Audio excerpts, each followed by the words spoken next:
Picture this. The scorching sun beats down mercilessly on the dusty main street of Silver Creek, a forgotten town where secrets are buried deeper than gold nuggets.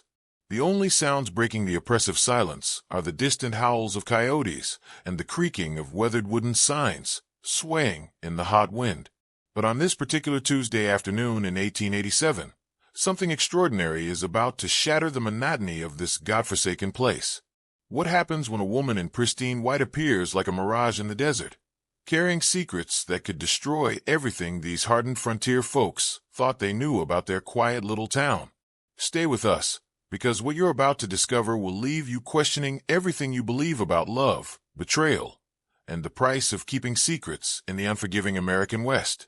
Before we dive into this incredible tale, make sure to subscribe to our channel and hit that notification bell. You won't want to miss the shocking twists that are coming your way. The Stagecoach appeared on the horizon like a fever dream, its polished black exterior gleaming against the harsh afternoon sun. For magnificent horses, their coats slick with sweat, pulled the ornate vehicle through the dusty main street of Silver Creek with an elegance that seemed almost otherworldly in this rough frontier town. Sheriff Tom Bradley was the first to notice the approaching carriage from his position on the wooden porch of his office. He squinted against the glare, his weathered hand instinctively moving to rest on the grip of his Colt .45. In his 15 years of keeping the peace in Silver Creek, he'd learned that anything out of the ordinary usually meant trouble. "Well, I'll be damned," he muttered under his breath, rising slowly from his chair. The stagecoach came to a graceful stop directly in front of the Silver Creek Hotel, the finest establishment in town, though that wasn't saying much. The driver, a grizzled man with a salt and pepper beard, climbed down from his perch and opened the passenger door with the reverence of a man handling precious cargo. What emerged from that carriage would be talked about in Silver Creek for decades to come. She was a vision in white, a woman in her mid-20s, wearing the most elaborate wedding dress anyone in town had ever seen. The gown was made of pristine silk and lace, with intricate beadwork that caught the sunlight like scattered diamonds. Her auburn hair was perfectly arranged beneath a delicate veil, and her green eyes held a mixture of determination and something else, perhaps fear, perhaps excitement. The entire main street seemed to hold its breath. Martha Henderson, the town's most notorious gossip, nearly dropped her basket of vegetables as she watched from across the street. "Sweet Mary and Joseph," she whispered to her companion, Mrs. Eleanor Fitzgerald. "Would you look at that dress? That's got to be worth more than most folks around here make in a year." The mysterious bride stepped down from the carriage with practiced grace, her gloved hand accepting assistance from the driver. She surveyed the dusty street with those piercing green eyes, taking in the weathered storefronts, the curious faces peering from windows and doorways, and the small crowd that was beginning to gather. "Ma'am." Sheriff Bradley approached cautiously, tipping his hat. "Welcome to Silver Creek. I'm Sheriff Bradley. Might I ask what brings you to our town?"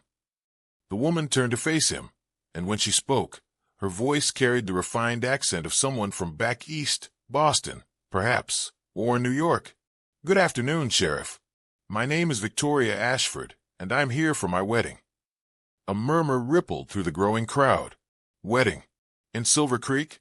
The town hadn't seen a proper wedding in over 2 years, not since the preacher's daughter married that cattle rancher from the next county over. "Wedding, you say?" Sheriff Bradley's eyebrows rose. "And who might the lucky groom be, Miss Ashford?" Victoria's lips curved into a mysterious smile that revealed nothing. "That, Sheriff, is something that will be revealed in due time. For now, I simply need accommodations while I await his arrival." The sheriff exchanged glances with several townspeople who had gathered close enough to hear the conversation. In a place like Silver Creek, where everyone knew everyone else's business down to what they had for breakfast, the idea of a secret groom was both thrilling and deeply unsettling. Frank Morrison, the hotel owner, stepped forward, practically rubbing his hands together with glee. A guest who could afford such finery would certainly be good for business. "Miss Ashford, I'd be honored to provide you with our finest room. How long might you be staying with us?" "I'm not entirely certain, Mr. Morrison, ma'am. Frank Morrison." "Mr. Morrison, I expect my stay will be brief, but I do require the utmost privacy and discretion during my time here." As Victoria followed Frank into the hotel, her silk dress rustling against the wooden steps, the crowd remained frozen in place, processing what they had just witnessed. The mysterious bride had arrived, but she'd brought more questions than answers. Inside the Silver Creek saloon, word of the arrival spread faster than wildfire. Jake Sullivan, the establishment's owner and bartender, found himself serving more drinks in 10 minutes than he usually did in an hour, as men crowded around, speculating about the identity of the secret groom. "I'm telling you, it's got to be someone important," declared Pete Hawkins, a local ranch hand. "You don't see dresses like that unless there's serious money involved." "Maybe it's that railroad man who was through here last month," suggested another patron. "He seemed mighty interested in the land around these parts." Old Charlie, the town's unofficial historian and full-time drunk, shook his head knowingly. "Mark my words, boys. That woman's trouble. Beautiful women in wedding dresses don't just appear out of nowhere without a damn good reason. And in my experience, those reasons usually involve someone ending up dead." The saloon fell silent for a moment as the men considered Charlie's ominous words. Outside, the sun was beginning to set, casting long shadows across the main street. The mysterious bride stagecoach remained parked in front of the hotel, its presence serving as a constant reminder that Silver Creek's quiet days might be numbered. As night fell over the small frontier town, Victoria Ashford stood at her hotel room window, gazing out at the street below. She had traveled over 1,000 miles to reach this place, carrying secrets that could destroy lives and change the fate of everyone in Silver Creek. The hardest part of her journey was behind her, but the most dangerous part was yet to come. In her gloved hand, she clutched a telegram that had arrived just before her departure from Boston. The message was brief but chilling. "He knows you're coming. Trust no one. A friend." Victoria folded the telegram carefully and placed it in her jewelry box. Tomorrow, she would begin the delicate process of uncovering the truth about what had happened in Silver Creek 5 years ago, the truth about why her sister had died, and the truth about which man in this town was responsible for her murder. The wedding dress wasn't for a celebration, it was for justice, and before she was finished, someone in Silver Creek would pay the ultimate price for their crimes. Dawn broke over Silver Creek with the promise of another scorching day, but the town was already buzzing with activity. Word of the mysterious bride had spread beyond the main street, reaching every ranch, homestead, and hideout within a 20-mile radius. By the time Victoria Ashford descended the hotel stairs for breakfast, half the territory seemed to know about her arrival. Frank Morrison had prepared the hotel's small dining room with special care, using his wife's best china, and even managing to procure fresh flowers from somewhere. As Victoria entered, wearing a more modest but still elegant blue dress, conversations throughout the room dropped to whispers. "Good morning, Miss Ashford." Frank greeted her warmly. "I trust you slept well." "Quite well, thank you." Victoria's voice was pleasant but guarded as she took her seat at a table near the window. "I was wondering if you might recommend someone who could provide me with information about the town's history. I find myself quite curious about Silver Creek's colorful past." The request seemed innocent enough, but Frank noticed how several patrons shifted uncomfortably in their seats. Silver Creek's past wasn't something most folks like to discuss, especially not with outsiders. "Well now," Frank said carefully, "that would probably be Doc Harrison. He's been here longer than most, and he's got a good memory for details. You'll find him at the medical office, just down the street." As Victoria enjoyed her breakfast of eggs, bacon, and fresh biscuits, she was acutely aware of the attention she was receiving. Every few minutes, someone would find an excuse to walk past the hotel's front window, craning their neck for a glimpse of the mysterious woman. She had expected curiosity, but the level of interest seemed almost nervous. After breakfast, Victoria made her way to Doc Harrison's office, her parasol providing some relief from the already intense morning sun. The medical office was a modest wooden building with a hand-painted sign that had seen better days. She knocked gently on the door. "Come in," called a gruff voice from inside. Dr. Samuel Harrison was a man in his 60s with kind eyes and hands that spoke of decades spent healing the sick and injured. He looked up from his medical journal as Victoria entered, and his expression immediately shifted to one of surprise and concern. "Good Lord," he whispered, his face going pale. "For a moment there I thought, but that's impossible." "I beg your pardon, Doctor." Doc Harrison shook his head, as if clearing away cobwebs. "Forgive me, miss. You remind me of someone I once knew. Please, have a seat. I'm Dr. Harrison. How can I help you?" Victoria settled into the chair across from his desk, studying the doctor's face carefully. "I'm Victoria Ashford. I arrived yesterday, and I'm hoping you might share some information about Silver Creek's history, particularly events from about 5 years ago." The doctor's hand stilled on his journal. 5 years ago. That's quite specific. Might I ask why you're interested in that particular time period? "I'm researching family history," Victoria replied smoothly. "I believe a relative of mine may have passed through Silver Creek around that time. A young woman named Catherine Ashford." The effect of the name was immediate and dramatic.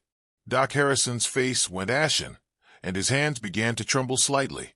He stood abruptly, moving to the window and staring out at the street. "Catherine Ashford," he repeated quietly. "Sweet Jesus, I should have known. You knew her." The doctor turned back to face Victoria, and she could see the weight of old guilt in his eyes.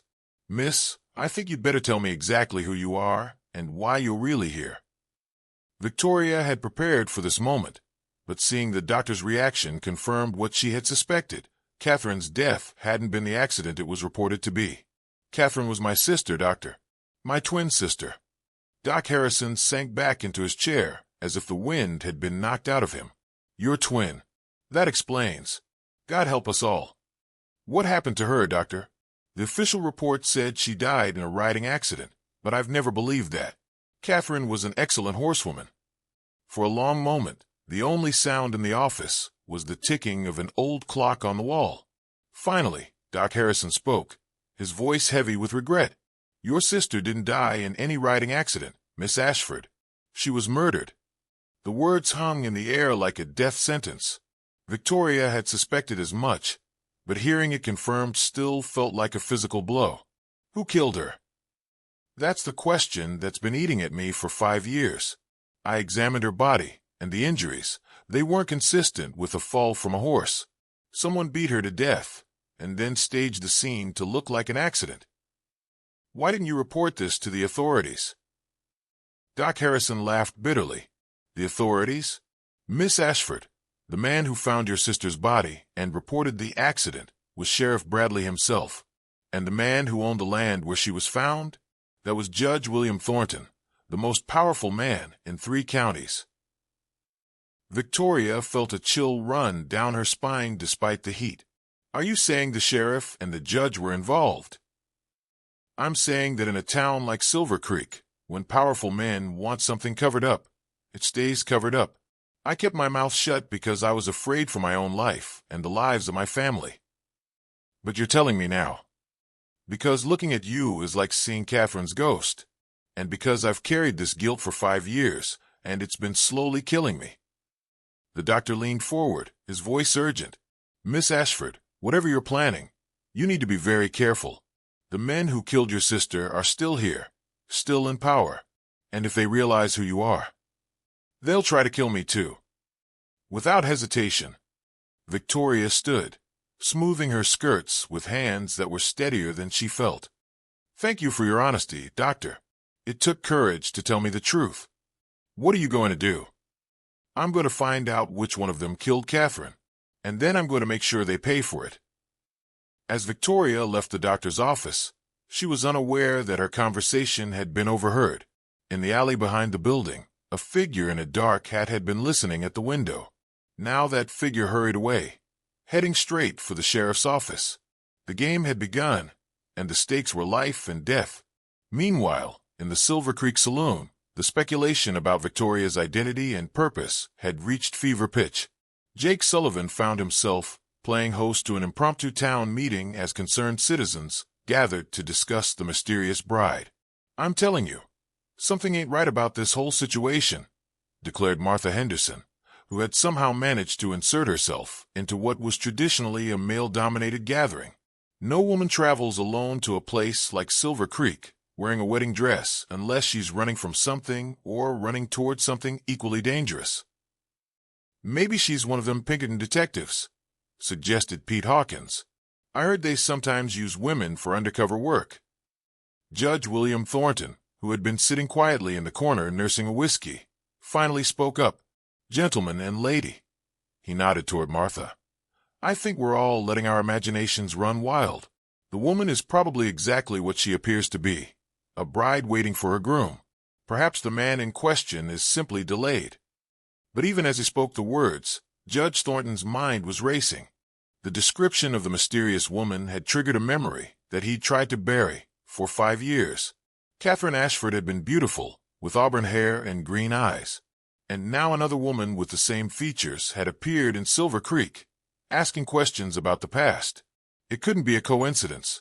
As the afternoon wore on, Victoria made several more stops around town, always asking innocent questions about Silver Creek's history, always mentioning her interest in events from 5 years ago. Each conversation added another piece to the puzzle, and a clearer picture began to emerge. Catherine had come to Silver Creek as a schoolteacher, hired to educate the children of the growing community. She had been well-liked and respected, but she had also been asking questions about certain business dealings in the area.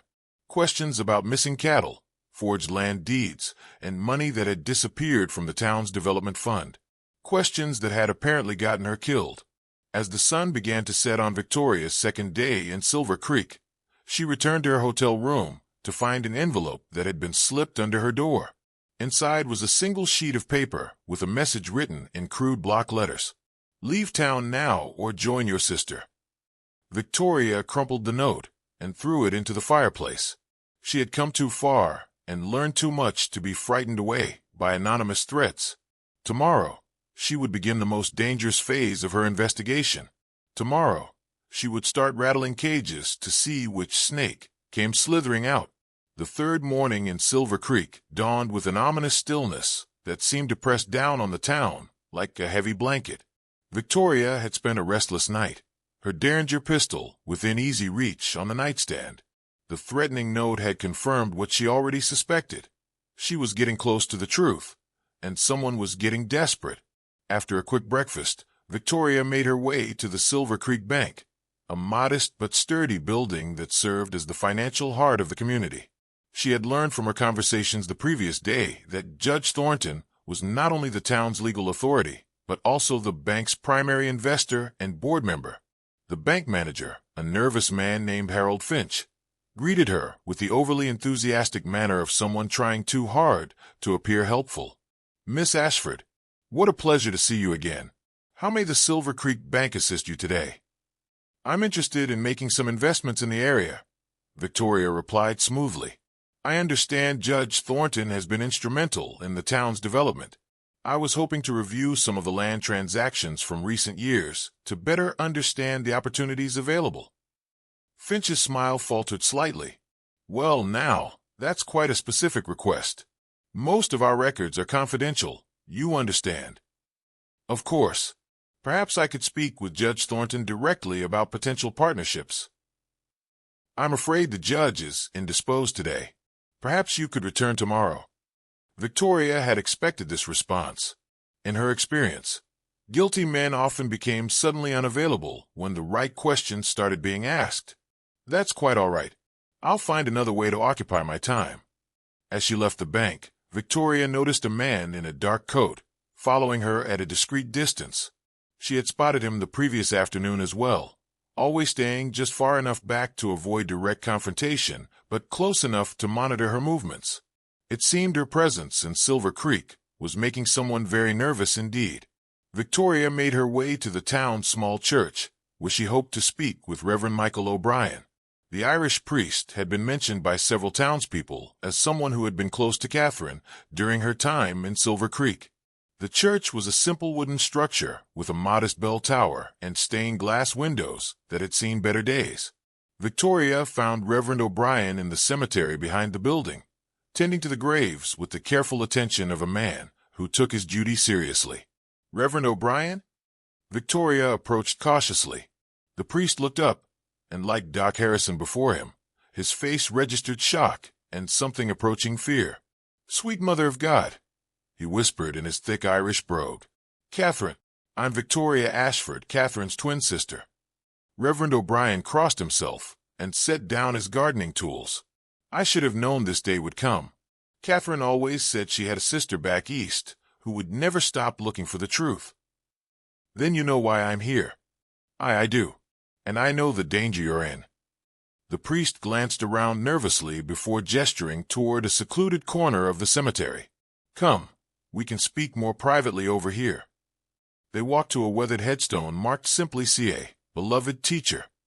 Victoria knelt beside her sister's grave, placing a small bouquet of wildflowers she had picked that morning. "She was a good woman, your sister," Reverend O'Brien said softly. "Too good for this world, perhaps. She saw injustice and couldn't turn away from it." "What kind of injustice?" The priest was quiet for a long moment, clearly wrestling with his conscience. "There's been corruption in this town for years, Miss Ashford. Land deals that weren't quite legal, cattle that disappeared from one ranch and appeared on another, development funds that went into private pockets instead of public works."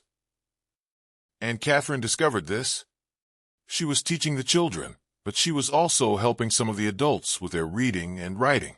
In the process, she came across documents that didn't add up. Bills of sale with forged signatures, land deeds with suspicious dates, financial records that had been altered." Victoria felt her anger building. She was killed because she was going to expose the corruption. "I believe so, yes. The night before she died, she came to me in confession. She was frightened, said she had evidence that could send several prominent men to prison. She was planning to take it to the territorial authorities." "What happened to the evidence?" "It disappeared with her. Her room was searched after her death, officially to gather her belongings, but I suspect they were looking for those documents." "Who searched her room?" Reverend O'Brien's voice dropped to barely above a whisper. "Sheriff Bradley and Judge Thornton." The pieces of the puzzle were falling into place, but Victoria needed more concrete proof. "Reverend, I need to ask you something, and I need you to be completely honest with me. Do you believe Sheriff Bradley killed my sister?" The priest was quiet for so long that Victoria began to think he wouldn't answer. Finally, he spoke, his voice heavy with pain. "I don't know who struck the fatal blow, Miss Ashford, but I know that both the sheriff and the judge had reasons to want your sister silenced. And I know that the official investigation was a sham designed to cover up the truth. Will you help me prove it? I've been a coward for 5 years, keeping silent while your sister's murderer walked free. Perhaps it's time I found some courage." As they spoke, neither Victoria nor the Reverend noticed the figure crouched behind a large monument about 50 yards away, straining to hear their conversation. The eavesdropper had heard enough to confirm his worst fears. The mysterious bride wasn't just asking random questions about the past. She was Catherine Ashford's sister, and she was getting dangerously close to the truth. The figure slipped away quietly, heading directly for Judge Thornton's office. Meanwhile, Victoria spent the rest of the afternoon visiting other townspeople who had known Catherine. Each conversation added another layer to her understanding of what had happened 5 years ago. Catherine had been methodical in her investigation, carefully documenting evidence of the corruption she had uncovered. She had been planning to present her findings to the territorial marshal when she was killed. As evening approached, Victoria returned to her hotel room to find another surprise waiting for her. This time, it wasn't a threatening note, but a visitor, Sheriff Bradley himself, sitting in the chair by her window. "Miss Ashford," he said calmly as she entered, "I think it's time we had a talk." Victoria's hand moved instinctively toward her purse, where a derringer was concealed. "Sheriff, this is quite irregular. How did you get into my room?" "I'm the law in this town, ma'am. I go where I need to go." Bradley's voice was steady, but Victoria could see the tension in his posture. "I've been hearing some interesting stories about your conversations around town. Seems you're mighty curious about events from 5 years back." "I'm interested in local history. Is that a crime?" "Depends on why you're interested, and depends on who you really are." The sheriff leaned forward. "See, I've been doing some thinking, and I've come to the conclusion that you're not here for any wedding. I think you're here because of Catherine Ashford." Victoria kept her expression neutral, but her heart was racing. "I'm afraid I don't know what you mean." "Don't play games with me, lady. You look just like her, and you're asking the same kinds of questions she was asking before she died. So I'll ask you straight out. Are you related to Catherine Ashford?" The moment of truth had arrived sooner than Victoria had expected. She could continue to lie, but something in the sheriff's manner suggested that he already knew the answer. "She was my sister." Sheriff Bradley nodded grimly. "I figured as much. Which means you're here looking for revenge." "I'm here looking for justice." "Same thing in the end." The sheriff stood up, his hand resting on his gun belt. "Miss Ashford, I'm going to give you some advice, and I suggest you take it. Your sister died in a riding accident. That's what the official report says, and that's what happened. If you keep stirring up trouble with wild theories about murder and corruption, you're going to find yourself in the same kind of accident." "Is that a threat, Sheriff?" "It's a warning. There are powerful men in this territory who don't like their business being questioned. Your sister learned that the hard way." Victoria stood her ground, meeting the sheriff's gaze steadily. "Are you one of those powerful men, Sheriff Bradley?" For a moment, something flickered in the sheriff's eyes. Guilt, perhaps, or fear. "I'm a man trying to keep the peace in a difficult town, and right now you're a threat to that peace." "Because I'm asking questions about my sister's murder?" "Because you're stirring up old troubles that are better left buried." After the sheriff left, Victoria sat on her bed, her mind racing. The confrontation had confirmed her suspicions about Bradley's involvement, but it had also made her situation much more dangerous. Now that her identity was known, she would be watched constantly. Any further investigation would have to be conducted with extreme caution. As night fell over Silver Creek, Victoria prepared for what might be her final day in the town. Tomorrow, she would make her move. But first, she needed to survive the night. The threatening note had been just the beginning. Now that the stakes had been raised, she had no doubt that someone would try to silence her permanently. She checked her derringer one more time and settled into wait for whatever the darkness might bring. The fourth day in Silver Creek began before dawn with the sound of breaking glass. Victoria jolted awake to find her hotel room window shattered and a burning torch lying on the floor, setting the curtains ablaze. She grabbed her travel bag and rushed from the room, shouting fire, as she pounded on doors to wake the other guests. Within minutes, half the town had gathered to form a bucket brigade, working frantically to prevent the flames from spreading to the rest of the hotel. As Victoria stood in the street watching the controlled chaos, she noticed Judge Thornton among the crowd, his face showing what appeared to be genuine surprise at the fire. "Miss Ashford." Frank Morrison rushed to her side, his face blackened with smoke. "Are you hurt? What happened?" "Someone threw a torch through my window," Victoria replied, loud enough for the gathered crowd to hear. "It seems my presence in Silver Creek has made someone quite desperate." A murmur ran through the crowd. This was no longer about mysterious brides and secret grooms. This was attempted murder, and everyone knew it. Sheriff Bradley pushed through the crowd, his expression grim. "Miss Ashford, I think it's time you considered leaving town for your own safety." "On the contrary, Sheriff," Victoria replied, her voice carrying clearly in the morning air. "I think it's time the truth came out. Someone is obviously very afraid of what I might discover." Judge Thornton stepped forward, his authoritative presence commanding attention. "Miss Ashford, while I sympathize with your situation, perhaps the sheriff is right. Silver Creek can be a dangerous place for outsiders who don't understand our ways."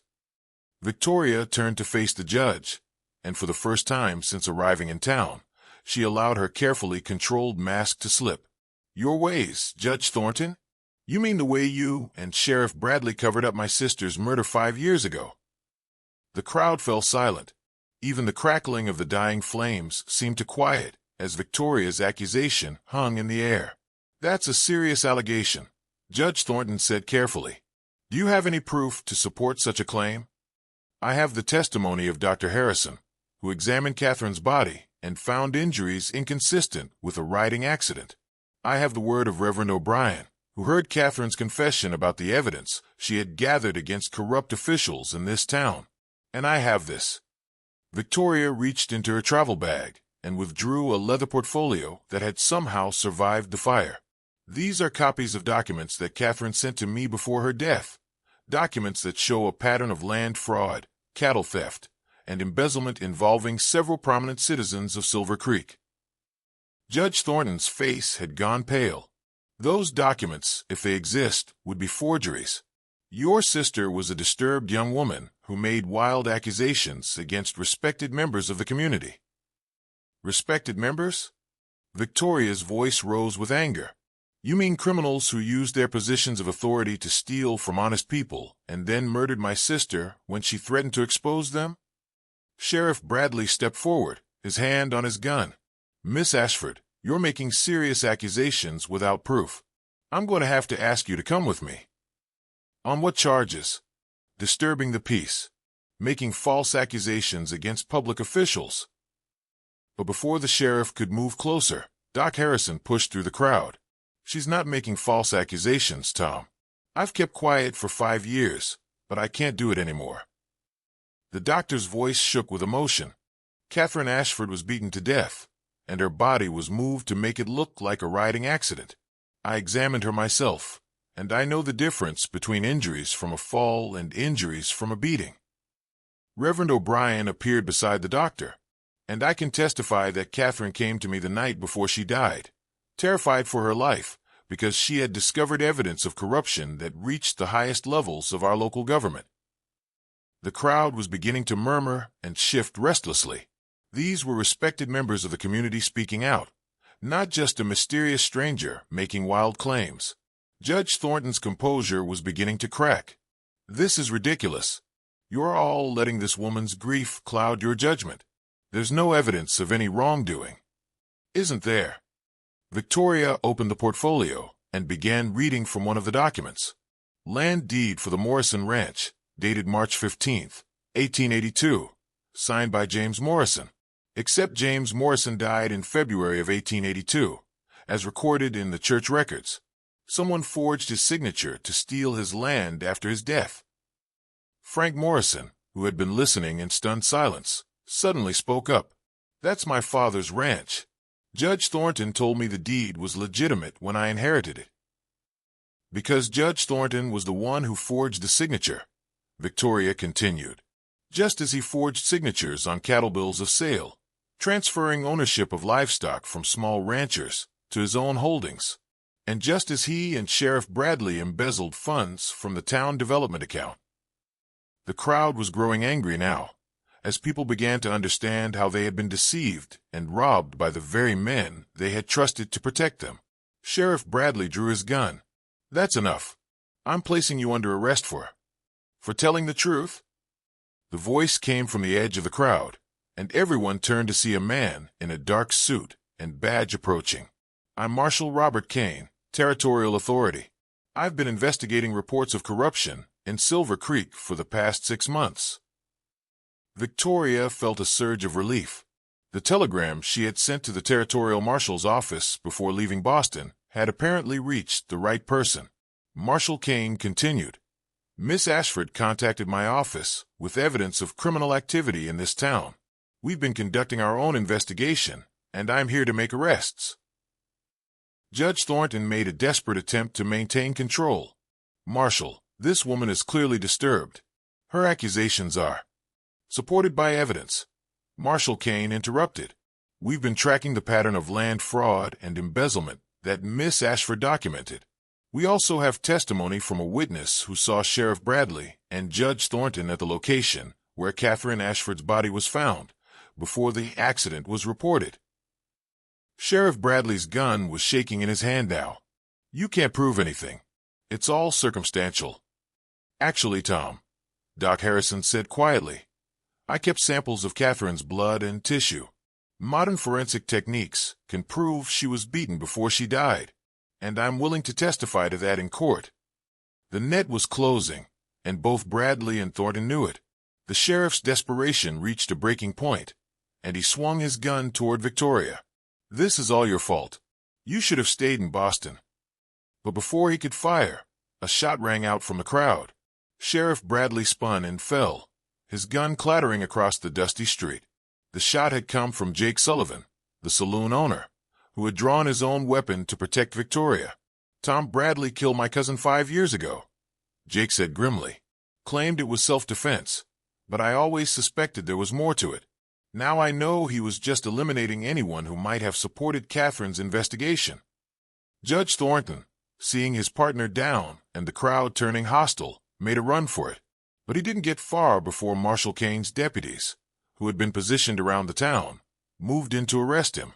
As the dust settled and the criminals were taken into custody, Victoria stood in the middle of the street, still wearing the blue dress that had replaced her wedding gown.